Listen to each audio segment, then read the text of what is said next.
There we go. Do we still have that truck blocking traffic? It looks like the truck has been cleared up, but if I'm looking at the map right, traffic is still taking a minute to get back on track here. So there was a cement truck that stalled out at Pellendale Avenue this morning in Modesto and had traffic backed up all the way to Hatch Road. So it stalled on the high. Where on actual Pellendale or Pellendale and 99 or 99, like second lane 99. A cement truck just like burp! Like the worst possible spot at the worst possible time. I think all the way to Hatch. That's all the way to Ceres, bro. How many people were getting out of the car and running up to the truck and going, "Look, my handprints, 2022. Look, my feet prints, 2022." You know what? If he was smart, that's what he would have let everybody do, and all would be forgiven. Right? I would make money off of it. What I would do is if I were a cement truck driver, here's what I would do. I would always keep like a 2 foot by 2 foot empty wood box with me. And if I ever break down and I cause an inconvenience for a whole bunch of people, I'm going to get in the back of my cement truck. And I just assume that you like open a little hatch and some cement comes out. I could be wrong, but I'm going to put some cement in my little thing here. And then I'm going to go up and down and be like, hey, I'm going to call this the great traffic jam of insert month and year there.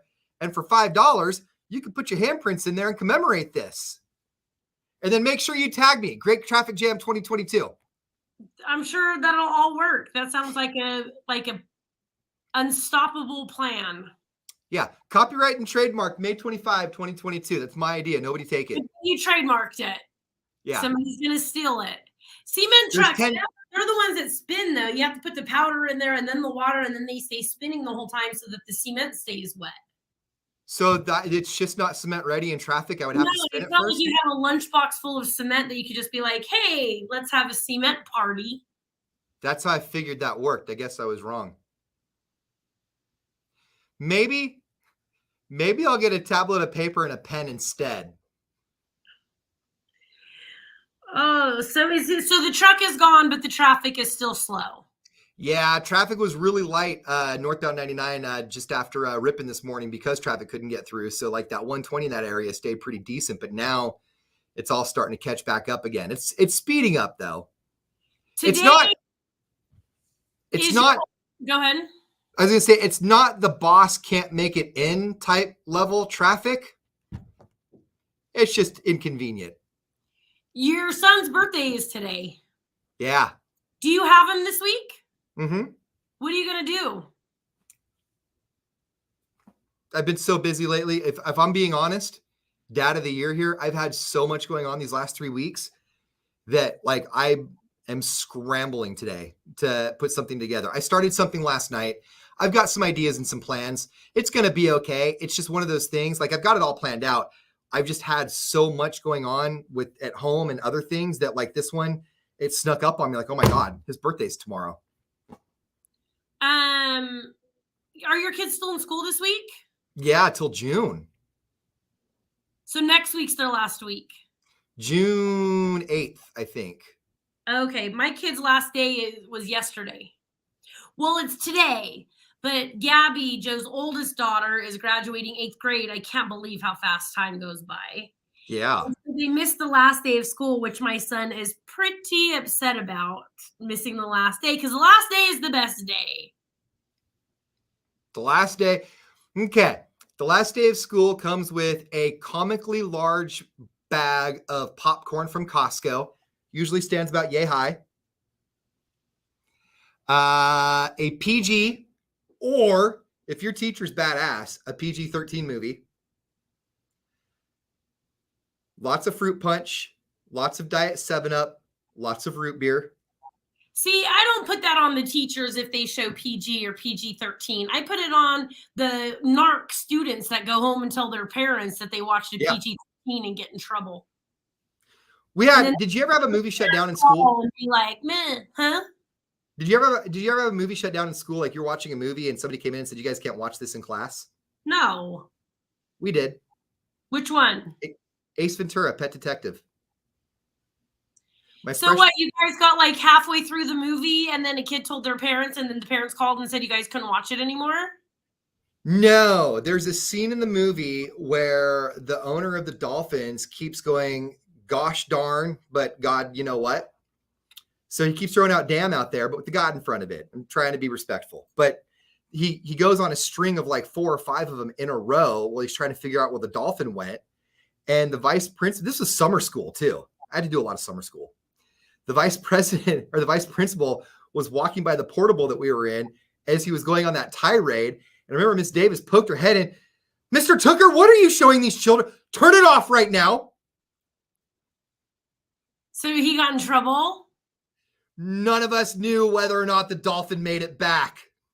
When I was working radio in Charlotte, we were doing something on the morning show that this one class was not a fan of. I'm not going to repeat it because what we did I was not a part of it. The show there was just a little different than ours.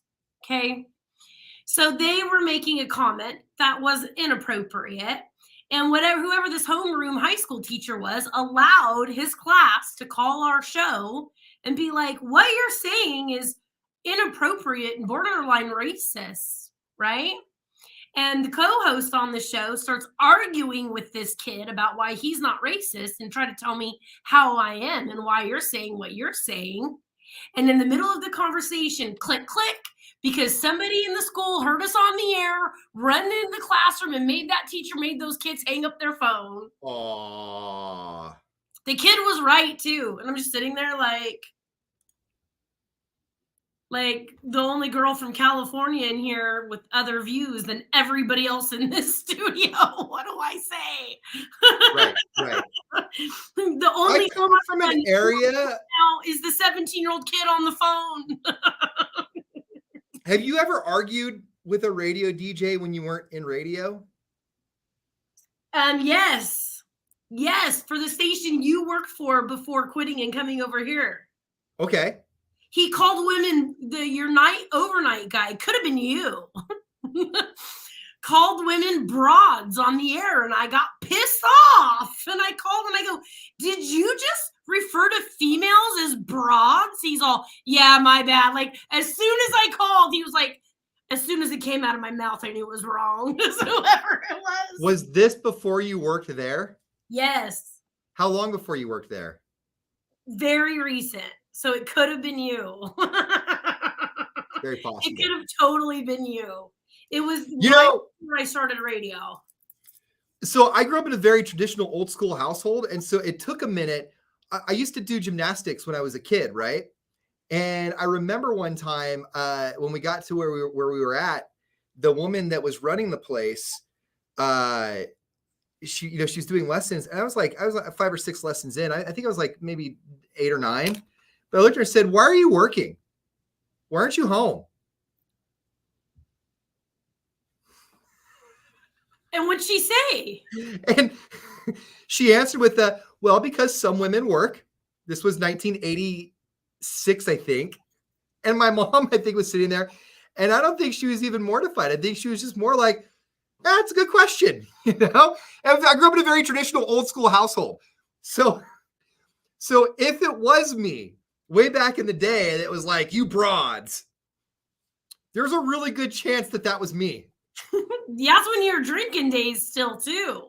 Yeah, there's a really good chance I was drunk too. Yes, because it was the evening. I would not in a million years doubt that it was you. It was right before I got into radio, and you just started at K-Hop right before I came over.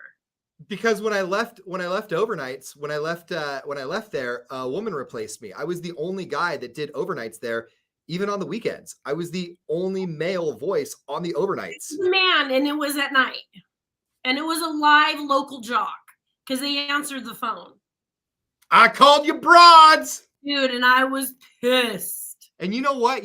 When I said that, when I was like, you broads, I had so many dames calling up being like, what did you just say? And I'm like, listen, skirt. Well, Only call me if you're bringing me my sandwich. I was like, oh, you must be taking a break from being pregnant and making food to make this call. He let you call me? That's adorable. You could go put your shoes back on. I'm going to allow it. I can't believe I haven't lost my job by this time from way back then. Now I'm over careful, but back then I should have lost my job a few times. Yeah, I worry about that weekly for the both of us.